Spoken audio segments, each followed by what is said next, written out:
It's all in how you approach it and put communication at the core, because communication that's thorough and effective, efficient and relational, it communicates care to that person.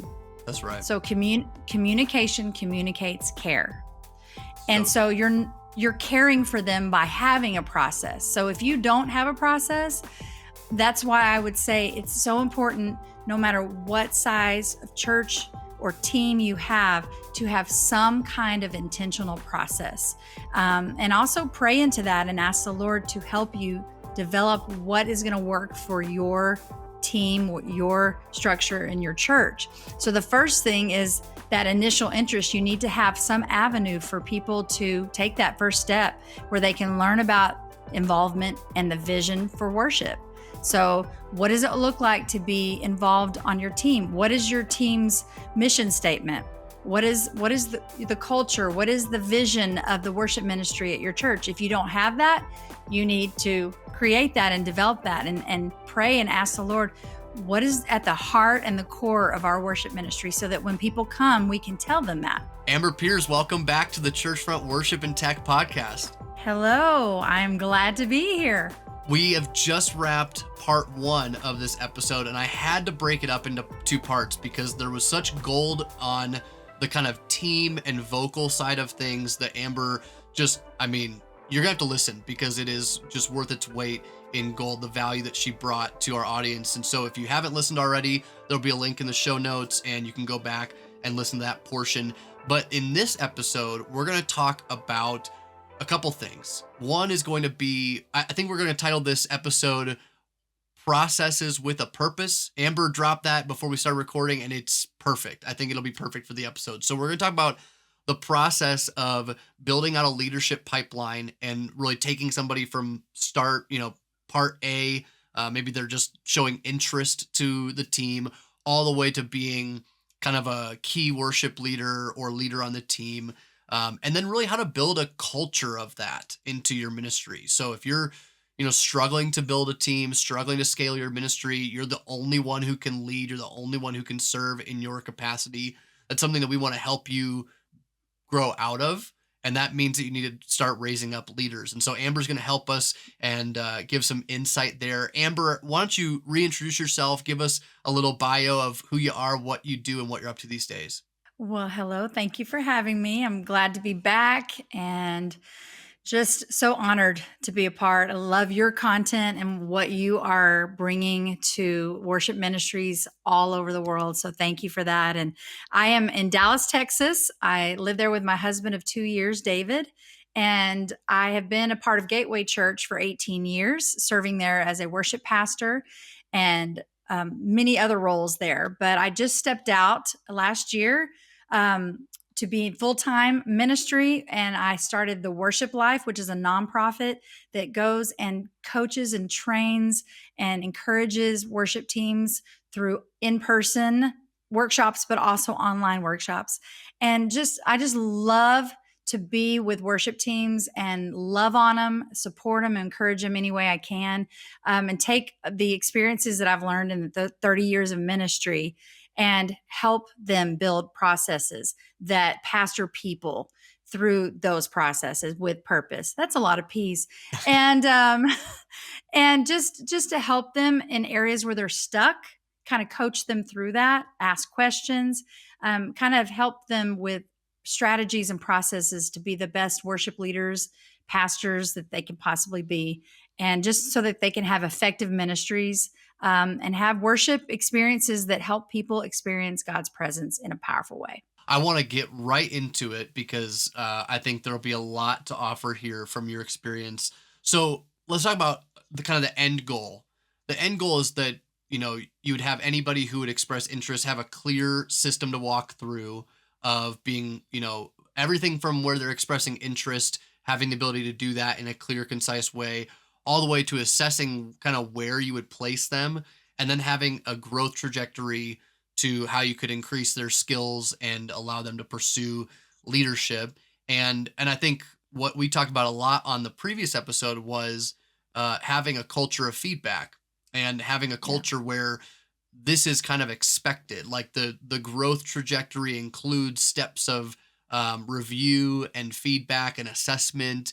And so that's not something you can just snap your fingers and implement. It's going to take some steps really ahead of time. So that's kind of to give listeners big picture perspective of this episode. It's kind of where we want to cover today. And again, with the goal in mind of serving the leader who's listening to this, who feels like they're the only person who can lead their ministry. They don't have enough volunteers. They don't have the ability to take good, time off. They can't go on vacation without feeling burdened for the church. Like, we want you to be able to step outside of that and scale your ministry Right. beyond just yourself. So, Amber, why don't you talk to us about the first step? Like, where do you feel like this process starts for the congregation member who attends your church?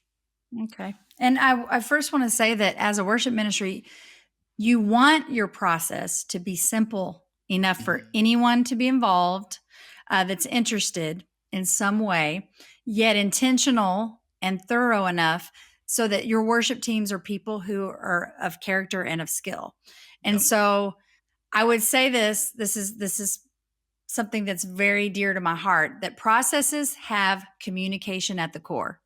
So the processes, people hear that word and they're like, oh, processes, I don't want to send my people through processes, or they won't want to be involved. But it's all in how you approach it and put communication at the core, because communication that's thorough and effective, efficient and relational, it communicates care to that person. That's right. So communication communicates care. And So so good. you're caring for them by having a process. So if you don't have a process, that's why I would say it's so important, no matter what size of church or team you have, to have some kind of intentional process. And also pray into that and ask the Lord to help you develop what is going to work for your team, your structure in your church. So the first thing is that initial interest. You need to have some avenue for people to take that first step where they can learn about involvement and the vision for worship. So, what does it look like to be involved on your team? What is your team's mission statement? What is the culture? What is the vision of the worship ministry at your church? If you don't have that, you need to create that and develop that, and pray and ask the Lord, what is at the heart and the core of our worship ministry, so that when people come, we can tell them that. Have an interest meeting or hold a ministry fair. Um, have a worship representative at a membership class. Most churches have some type of membership class. Have a representative there so that after the class is over, if you're interested in worship, we have someone here that can connect with you. And anyone who's interested, go talk to that person. And then have a detailed email response to those who are interested, giving them the clear next steps and the expectations. So that's the first thing, is Yeah. having some entry point there. I'm curious, what did Gateway do? Like, what was and I know Gateway's worship team at like the large scale was probably a little bit more, you had to probably be in the crew for a while, and it was probably kind of a farm, a farm team, if you will, of raising people from internally to the kind of a Sunday or a weekend service team. But like, if somebody was just interested in getting into, I want to serve as a kids worship leader, or you being students or whatever, like, what was that process like? How did you guys do that at Gateway? And we've changed it a little bit. So that's the thing, is holding it open-handed. So Yeah. if something doesn't work, it's okay to change it. It's okay to tweak it a little bit. So we used to have interest meetings, Yeah. like in person, and we'd have a video that we would play, and the people would come to the meeting. And then, as everyone says, COVID hit, and you Yeah. can't do a meeting anymore. So you have to get creative. And so we kind of moved away from those to having, once we came back and gathered together, we thought, how can we use our membership classes, our growth path, which is what we call it, to find people who are interested? Because part of our growth path, our membership class, is, where do you want to serve? That's a component of the class. So it's a perfect to have representatives there from the different ministries, so that right then, if you're like, I'm interested in running sound or running a camera or working in the nursery, whatever it is, there's someone there that you can connect with in person right then and there to give you the next step. And so that is our main point of entry. Is we have a representative at our growth path class at every campus. And when people meet on a Saturday at that class, we just have a volunteer there. Sometimes it's the worship pastor, sometimes it's a volunteer that's really passionate about worship. And they're there and they meet with the person, give them the information, whether that's a QR code, email, and it's on the person then next to take that step to Okay. say, I want to, I want to register for evaluations, because we do have that as a prerequisite to evaluations, that they're a member, Okay. because we do value that they're planted in the church. They are on board with the DNA and the culture and the vision and the purpose and the heart of the church. And so knowing that they're already a member because they've gone through that class, then the next step is to reach out to register for evaluations. An evaluation, I'm assuming, is you're kind of referring to that as like the audition for a musician. Yes. Is that right? So we specifically use the verbiage evaluation, That's good. because auditions, and there's no shame if you use the word audition. I like people to kind of change their perspective a little bit, think of it a little differently. If you're on the other side and you're coming in and you're nervous, you know, and you hear the word audition, sounds a little more like a yes or no, and that's it. Whereas an evaluation, it comes from more of a heart of, we value your gifts and we want to give you an opportunity to be evaluated and considered for the platform. And we're going to just evaluate where your skill is. We're going to evaluate where you're at. And then I we're love going to, it. with that evaluation comes that feedback. We're Yeah. not just going to tell you no. Right. It may be you're not ready, but we're going to tell you why. And we're going to give you resources because we love you and we care about you as a person, because it has to be more about the person than the position that they may fill for us. Mm.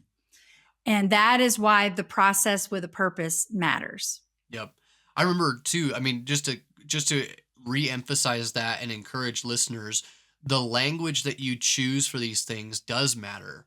I mean, Yes. audition versus evaluation has a huge connotation. Maybe somebody auditioned for a musical role and didn't get it in high school or in college, and so when you tell somebody they need to audition, they feel like, oh, this isn't a church that I want to, be a part of, because it has that negative connotation to their past experience.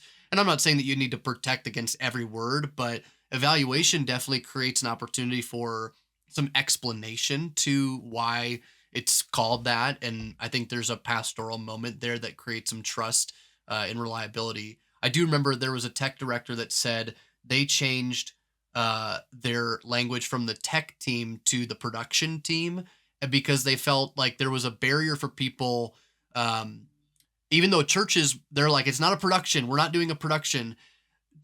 He was seeing a barrier in people saying, well, then I have to have this like technical expertise to come into the team, and I have to have, like, Right. people felt like they had to have IT background and knowledge, and they had to be computer engineers and software designers. And he was like, that Yeah. was, we were meeting people who had this like weird kind of whatever it was mental connotation of the relation to the word tech and production. But when they switched to Right. production, they started to get a plethora of other volunteers that were like excited Yes. about the roles.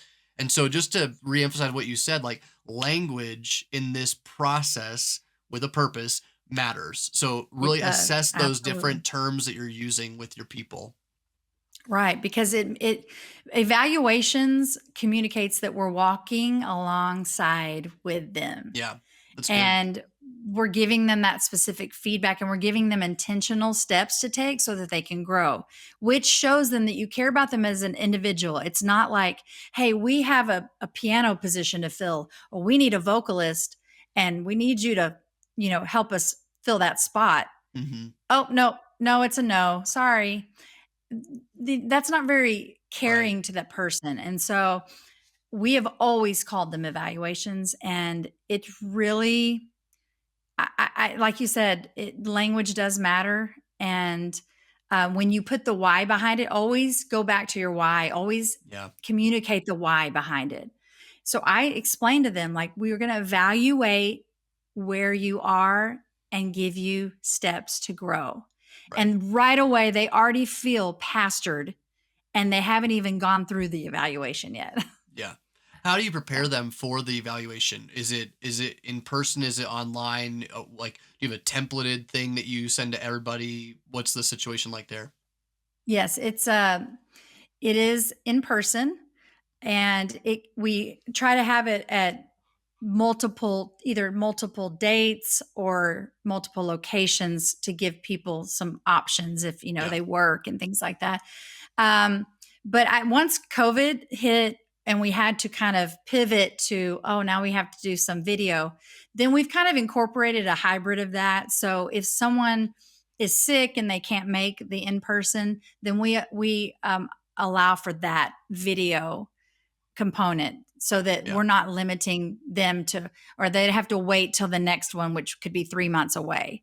So Sure. now we kind of do a hybrid because we're kind of learning to do ministry differently, that we don't want to make it difficult for people to get involved. And, you can tell a lot by a video, but we also, which I'll talk about in a minute, we have some other kind of safety nets in place so that if you get someone in person and it's like, oh, that's not exactly what I saw on video, you haven't committed them to the team yet. So Nice. yeah. So it's, I would definitely say it's like a template because we do send out specific clips Yep. for vocalists and then different clips for bass, drums, all the different instruments. They know exactly what they're learning, and they have all the resources they need. So they have a practice track with the actual part on it, whether that's drums or whether that's a vocal harmony. And then I have an actual track to practice with without that, because Cool. that's what they're going to have in the evaluation. And we make it very clear that this is not like American Idol. Yeah. This is, again, not an audition, that you're not going to have people there judging you. So we make it very casual. We have volunteers from the worship team there, like at a table, to greet them and just love on them and kind of ease their nerves and talk to them and hear their story and get to know them. And then when they come into the room, there is what we've already had it set up with the sound and everything. So we may have one production team member there to help run sound. And then we have one person in leadership or a volunteer that's very like happy and excited and Yeah. just one of those people that we really know is going to make them feel comfortable. And they're there with an iPad to video it, and they play the track, or whether if it's in the auditorium and they're on drums, then one person. So they don't have people popping in, listening to them, Right. sitting out there, because it's not, that does not help them at all.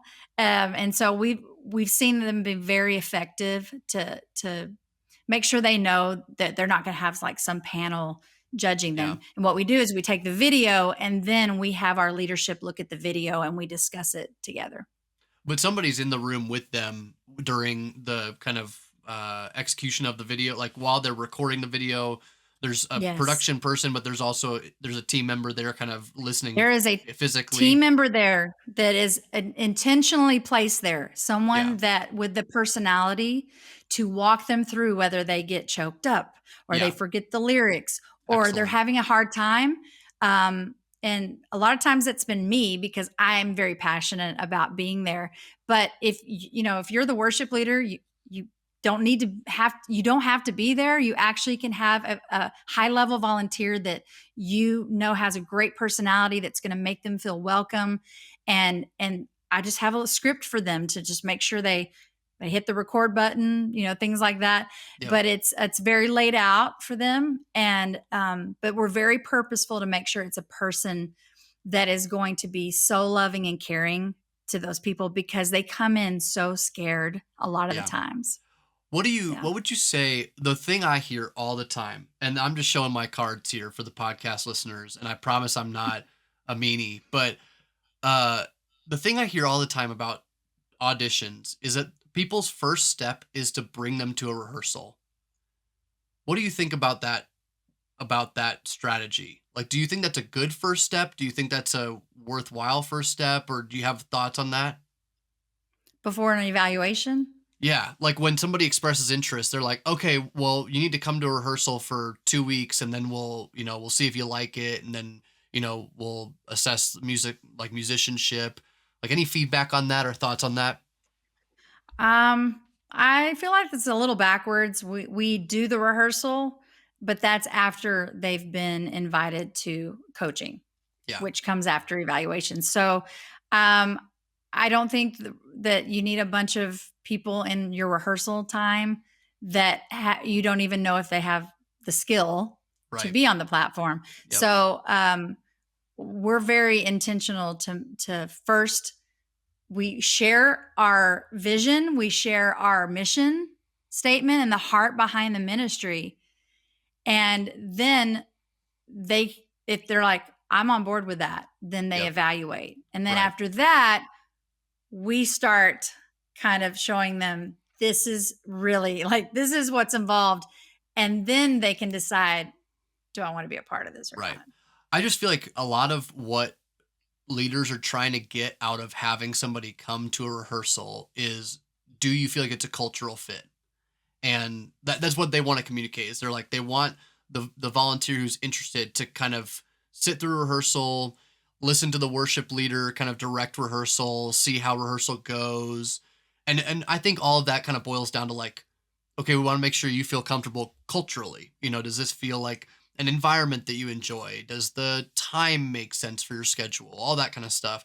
And I feel like all of that could be boiled down into a basic job description and, Mhm. for the volunteer and a one-on-one when they're first interested, just saying, hey, like these are some of the expectations. This is kind of when we rehearse. This is what we do with kind of our strategy for time Mhm. together midweek if you have a midweek rehearsal. And so I always felt like, man, are you using the volunteers' time well by asking them just to come and sit? Like, is that Right. is that an hour and a half, 2 hours of their time that they could be spending with their families, or just honestly doing anything else besides just observing? Could you have disclosed some of that information in a different format that would be more time efficient? And that's just Yeah. me. I'm a time guy, so I just maybe that's where I default to. But yeah, I I agree. that's just I was interested to hear your feedback on that. Anyway, so I think evaluations yeah, are you a should you could second. have 5 or 6, 7 people interested and they're all going to come to Totally, rehearsal and like they're not going to get a picture of the real cultural piece from our rehearsal. They're going to totally. see how we run a rehearsal, Yep. but they're not going to understand the culture.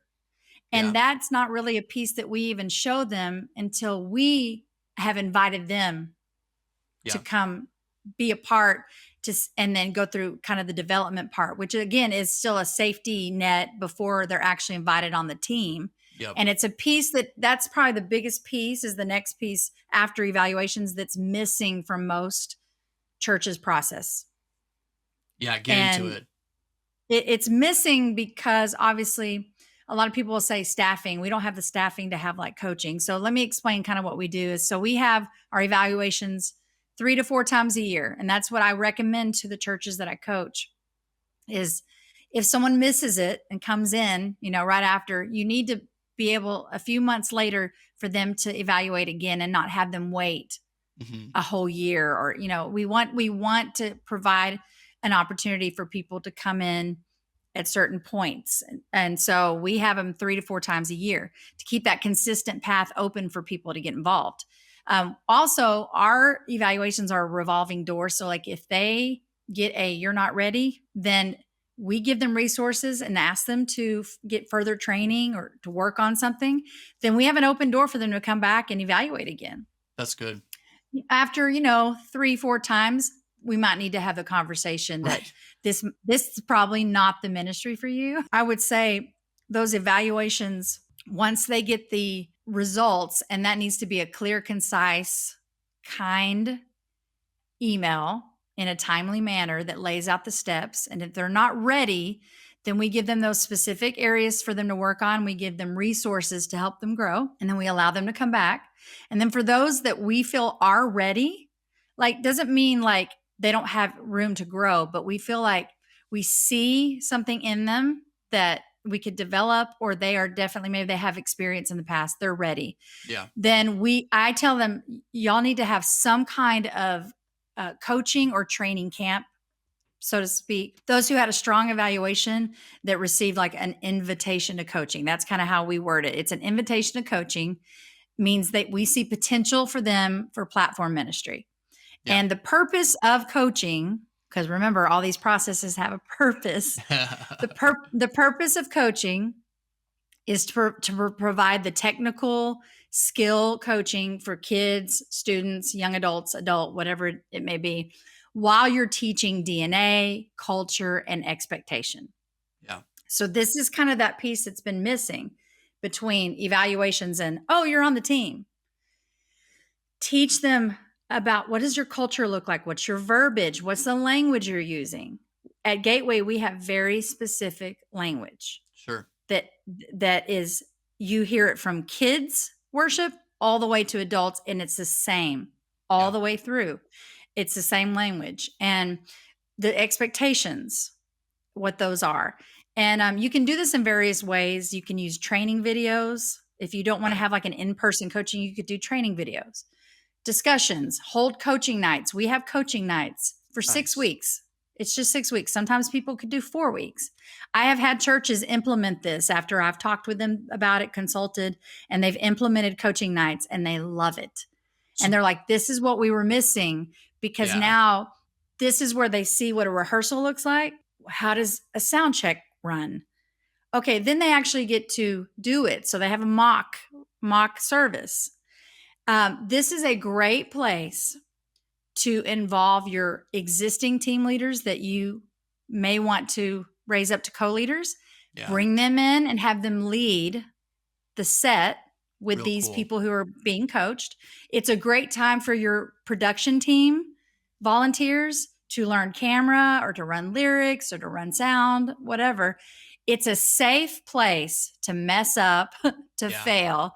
And it's a coaching, it's a very casual night, but you're walking through building a mix and what that sound check looks like. And then you're actually playing and singing through songs on maybe the last couple of nights. It feels like a boot camp almost. It's like once you've been evaluated and assessed to say the skill is there, we want to kind of invite you into this, then it's kind of like, okay, here's your outfit. Here's the time you show up. Like, here's the songs we play. I meant outfit in the terms of boot camp of like your uniform almost, of like, this is the cultural piece that you will wear as a part of this team, if you will.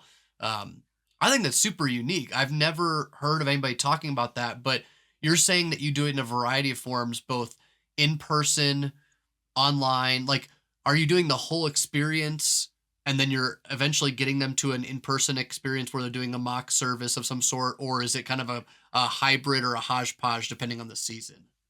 It is always a hybrid, but it's always in person. So we want them to have hands-on experience, hands-on, because this gives us an opportunity to get to know them and them to get to know us and the team. So we involve our team members as coaches. We have volunteers come and sit in the service kind of for that mock congregation, which helps people with their nerves, because they're leading these people in worship. So we have 6 weeks in person. It's like a Tuesday night. So it's after we've had an evaluation, then we have a coaching session. And some of the teams I've worked with, we may do 3 nights. We might do 4, depending on, the access of their building or staff that they have who can do that.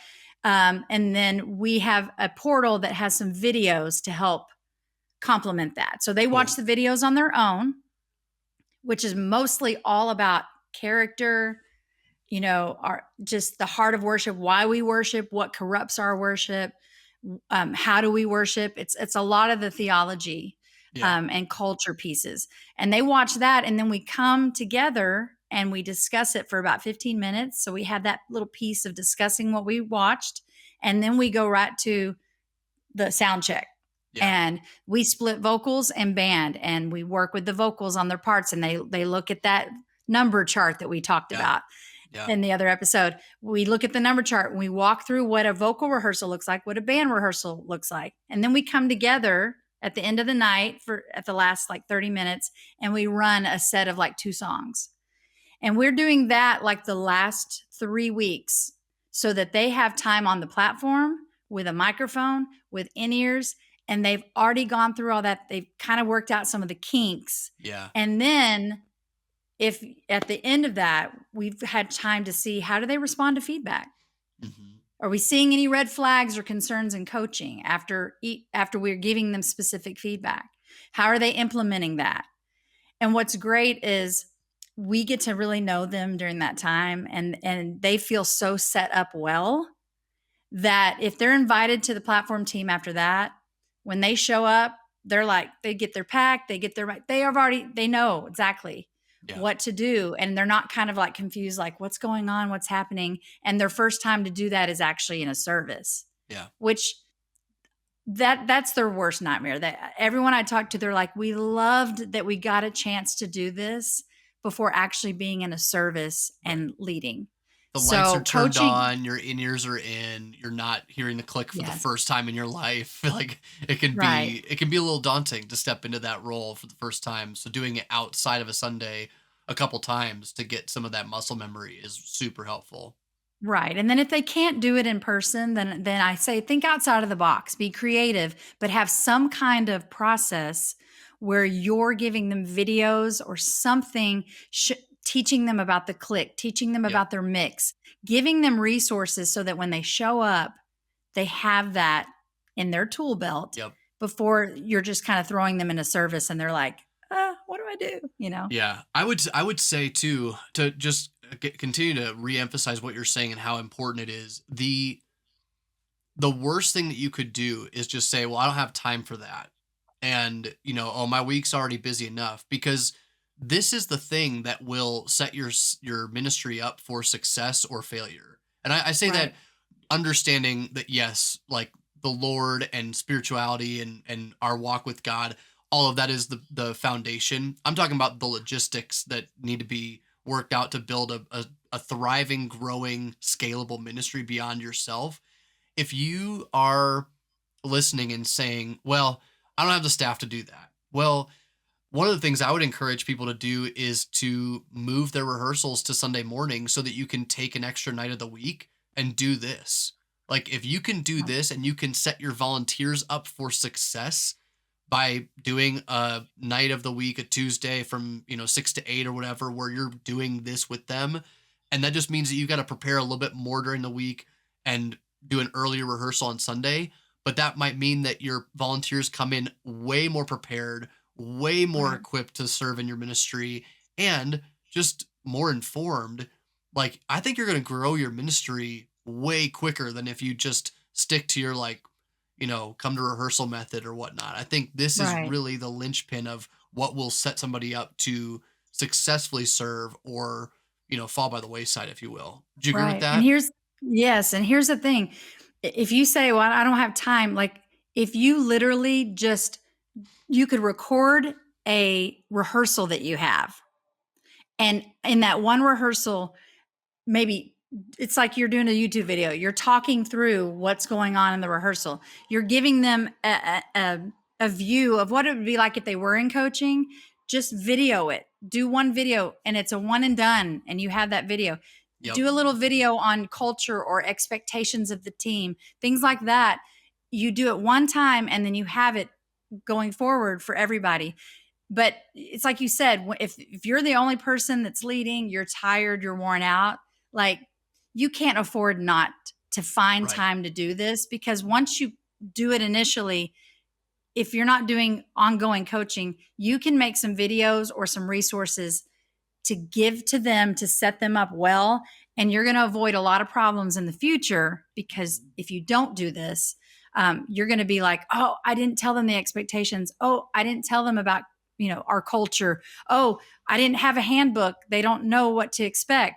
Yep. You do all this on the front end and you'll be able to use it going forward. This is where all team tension comes from. Like the people who come Yes. into our programs at Churchfront or even my own ministries where they're complaining about some team member or some situation they're dealing with. It all comes down to, did you communicate the expectations clearly? Like, Right. does your volunteer know that they're expected to show up to rehearsal already knowing their parts? Or Right. did you neglect to tell them that and they're just walking in kind of assuming that that's their time to kind of figure it out. Right. I think you can remove almost every point of relational tension in a team with clear communication and onboarding experiences like that. And I Right. love that you mentioned videoing because it's scalable. It's it's so easy. And for people who are listening or thinking, well, I'm not a YouTube editor, or I don't have a fancy like studio setup, like get your smartphone out and Right. record a video. Like it's not it doesn't need to be fancy. It doesn't need to be, produced. You just record yourself doing what you already do, and then that Right. scales to infinitely more people than if you were to have to do it yourself every single time. I'm like geeking out on this. This is my Yes. like hobby horse wheelhouse, if you will. Okay, so they've just completed coaching. What do they do, or what happens after coaching? So once we finish up coaching and we all gather together, the anyone who's involved in that. So if it is multi-campus, if you would have like multi-campuses, then maybe the worship pastors at those campuses. If you're just one location, then you or whoever will be involved in making this decision, whether you're involving your pastor or other leadership, we kind of come together. We watch videos from coaching because we just set up an iPad and let that run during coaching.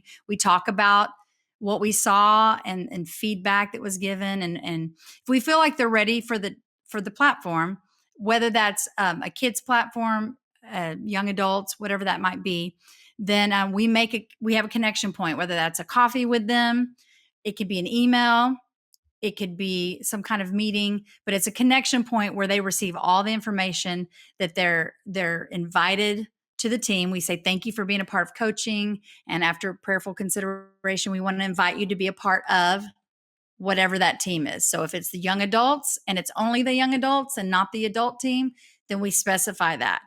We're very clear, and again, in that communication, because we want to set them up well. We want them to feel cared for. So it doesn't matter the size of your church. Everyone can implement this because remember, we're showing care to them. So giving them clear communication on whether they are invited to a team, or if they're not, why. So we may ask them to go through coaching again, like, you did a great job, but we feel like you need to grow in these areas and we'd like to invite you into coaching again. And they have the choice to go through coaching again just for more reps.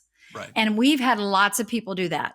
And when you present it in a very caring pastoral way, they receive it so well. And we have never had anyone say, oh, I don't want to go through coaching again. Yeah. It's because it's been set up early. You're going to get feedback, and we're Yeah. going to give it with grace and kindness because we care for you and we care about you, the person. We want you to grow as a worshiper. And so those who have repeated coaching, a lot of times after even a second round of coaching, they're good to go. They just needed some more reps maybe. Right. But if they're ready to be on a team, then we make sure that they have our handbook. And so again, worship leaders, if you don't have some kind of handbook, manual, something for your team that states the expectations, then you can't get upset with them when they show up late or they don't show Yep. up prepared if you didn't tell them. So we set it, we put it in writing, just like the word says, like, Yep. write the vision, make it plain. Yep. So what are those culture pieces? And we say our punctuality is important, and we will start without you. And Yep. preparation is important. We use whatever your planning software is. So if we use Planning Center, then we're giving them specifics on Planning Center. We ask that you accept or decline within a certain time frame. Yes. Sir, Say it all louder for the those, people in the back. yes, be respectful of everyone's time, including the person who is scheduling, Yep. and make sure that we have like a rule that within a week of them Yeah. getting the invite, they need to decline or they need to accept. Right. And we even ask them for the reason why they're declining, especially if they've already been scheduled. And it's Yeah. not like we're trying to be micromanagers, but we want to know, like, are they sick? Did something Right. come up? You want to know what's going on with your team. So Yep. we give them the handbook. We give them resources, whether that's, do they need a fob to get into the building? How do they navigate Planning Center if they don't know how to do that?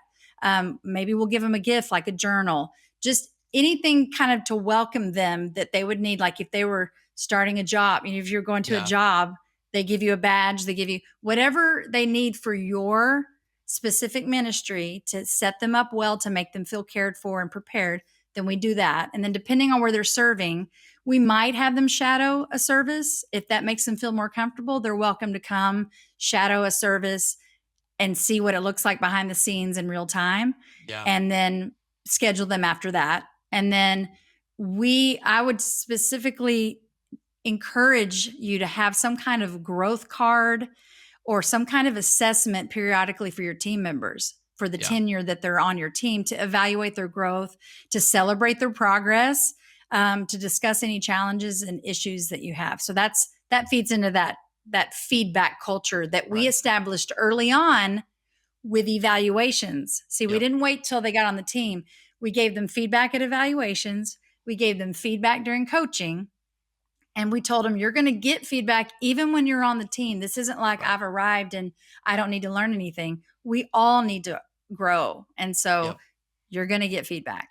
And if you don't do that until the very end, it comes as a shock, right? It doesn't, Exactly. people are like, wait, where did this come from? But if you've been doing it from the beginning, then and Right. here's where I see this as a real practical takeaway for our audience is that man, there's so many churches that come to us in our coaching platform and they say, I've got this person on my team who probably should have never made it on the team, and Yeah. or they inherited the team. So like they step into Yes. a new worship leader role as a staff member and they've got this conglomerate of people that they might not have approved to be on the team, but they are on the team already. And so then it's like, okay, so how do I navigate that? And and people who are either transitioning out of the kind of role of a vocalist or of a team player or something like that, somebody who's obviously not invested in the ministry anymore. If you don't have a feedback loop to follow up with your team, Right. kind of a let's revisit, like, how are things going, common challenges, how are we doing? I even like that for my feedback as like a leader. Hey, how can I do better as a leader for you? Are there ways I can resource you better, equip you better? Do you feel pastored and discipled by me in this staff role? Like, is there something that I'm overstepping in? Like, that's an opportunity Yeah. for me to even just ask them one on one, how's my rubric as a leader? But if you don't have a culture of feedback, you will have people on your team for 10, 12 years that shouldn't still be on your team because they're not Exactly. furthering their craft, they're not growing in their skill. So feedback is kind of a make it or break it aspect of a team culture and worship ministry, if you Right. ask me. And I know a lot of people, because it's church and it's ministry, and people don't like the fact that, why am I being evaluated? Why, this isn't like a job where you get your rating, yearly Right. rating assessment. But to remember the why, when you go back to the why, is Mhm. our role of stewarding the presence of the Lord and playing and singing skillfully, which is in the Bible, that Yeah. we're to play and sing skillfully, that we have a responsibility to hone our craft, to work on our craft, to grow spiritually, because we are spiritual leaders. Everyone on the team, it doesn't matter if you're a drummer or if you're a vocalist and you never lead a song, you're a worship leader. You're leading and you are helping steward the atmosphere, and that requires um, a, a a level of spiritual maturity and That's growth. right. And so I think every team needs to have some kind of assessment, and it can't be this, well, we shouldn't do that because this is ministry and this is volunteer. But no, it's the role that we carry, the responsibility of being priests, Hmm. the Levites, Yeah. and connecting people to the heart of God in worship, facilitating that meeting, that encounter, that then more is expected of us. That's right. And I would, as a musician, I want to grow. I want to get better. I don't want to stay the same. And if everyone was honest, they would say they feel the same way. It just, because of the past, maybe someone's given them feedback in a very hurtful way. They Mhm. they don't like that word feedback. But if you can start establishing a culture of feedback, even if you feel like I haven't done it and we're already here, you can start now by Start now. implementing, and give the why behind it, give the heart behind it, and do it with grace. And people will get on board and they'll understand, man, they care about me. They want me to get better. But you've Yeah. got to start, or you're going to have a lot of damage control in the future because the expectations weren't laid out. Yeah. Amber's Yeah. said it a couple of times throughout this episode, and I think even the previous episode, but the phrase is start with your why, or know your why behind your what. And if you are unfamiliar with that language, a great book to kind of get you off the ground with that is Start with Why by Simon Sinek. So if you're, if you're like, I don't even know what my why is, or I've never done this kind of exercise, I promise you that if you read that book, you will better lead your team. It's not a Christian perspective book. It's kind of a vision book of how great leaders lead, because they are able to communicate a why, which is what actually connects to people's hearts and intentions. So grab that guy. It's short. You could read it real easily, but that book would get you started with that kind of philosophy, if you will, that I think you've Yes. heard through these couple episodes. So Amber, thank you for referencing that That's good. phrase, because it's so important in the ministry environment as well. That So that is how you get your team unified, yeah, because it's a culture, and healthy culture creates unity among team. yeah, And in time, that congregation, it's going to, that culture is going to spread. And, where there's unity, God commands a blessing. So I tell these teams and these leaders, the culture change is top down, and it's also side to side. that's right. So the vision's cascaded from you leaders, but it's also spread from team member to team member. And so I really truly believe culture is taught and it's caught. It's Yeah, both. yep, It's actually both. And you can't just wish for a better culture. You've got to be the culture. You yep, have to establish that. So don't be afraid of it, but see it as, man, this is a chance for our team to come together to know our why. And when you all know your why, there is unity there, and yeah. you're gonna resolve a Gold. lot of issues if you have that culture piece there. Yeah, I love it, Amber. That is, I mean, that's going to be gold for our listeners and walking through the process. I so appreciate you just sharing the reflections from your time at Gateway and the systems that you guys used for the people coming onto your team. Anything else you would give listeners as we kind of wrap today in terms of big takeaway from the process? Just again, like we talked about, don't be afraid of processes. Yeah, That word can have a bad connotation and can sound very micromanaging. And you can still have processes and make it simple for people to get involved. that's right. Um, Even people who maybe want to be involved in worship and they really don't have a musical gift, Mm, then God gave us a creative God idea to yeah, have congregational worship leaders. And yeah, so these are people that don't sing or play an instrument, but they have a heart for worship.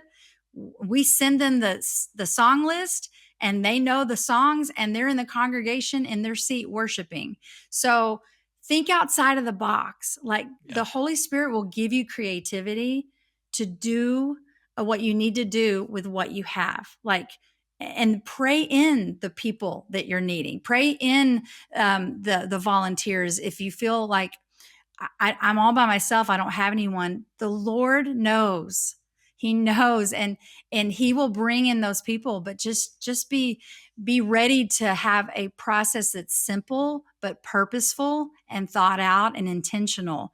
And it can be so simple, but when you do it with love and you're pastoring people, they're going to want to be a part. Whether mm, they're on the platform or not, they're going to say, man, I love the heart of the worship ministry. How can I come alongside you? How can I help? And you may get volunteers that don't sing or play, but they'll show up and run your table at evaluations. yeah, And they'll be the person cheering them on when they come into the room, whatever that might look like. So just know I'm cheering you on, and that you're not in this alone. This is why we're here. This is why yep, Churchfront's here. This is why the worship life is here, for you to know you're not alone, and that we can find ways to be purposeful and intentional and love people. And just know that we're here for you guys. We're here yep. if you need anything. Yeah, and I would encourage listeners too, like it doesn't have to be this complex, robust setup to discern this process. You get a Google Right. Doc, notes app on your phone, just a journal, whatever it might be, and just jot down some of the steps that you would want somebody to go through to really assess, character, skill, and competency. Right. And if you don't have the experience or awareness, reach out to somebody like either us, Worship Life, Churchfront, invite your senior pastor into it. Like if you, Yes. want to partner in that way to see what their perspective on the experience could be. And then as you do it too, start that culture of feedback by asking for people who have been through that process when it's young and scrappy and you're just kind of piecing it together. After they've Yeah. gone through it, ask them what their feedback was. Ask them Exactly. what was clear, what was super confusing, what was hard to adjust to, like get their input on it and then go back and just refine and refine and refine over time. It'll be pretty I think it'll serve your ministry well to start that process early. So man, Really Amber, good. it's just you've been dropping mics all day. It's been such a great time to have you on the episodes, Thank you. and I think our audience is really gonna be blessed by the value that you brought. So thank you so much. Tell them where to find out more about Worship Life. Absolutely. You can go to www.theworshiplife.com. And on that front page, I actually have a free Worship Tribe newsletter that I send out with lots of nuggets like we talked about today, very specific. You'll have free downloads and resources. I'm also on YouTube at The Worship Life. And you can also email me at info@theworshiplife.com if you need anything, if you need some resources, or you just need someone to talk through some challenges with. I'm here. Yep, that's awesome. Thanks so much, Amber. For our audience, for me personally, it was enriching to spend some time in conversation with you, and hope to have you back soon next time. Thank you so much for having me.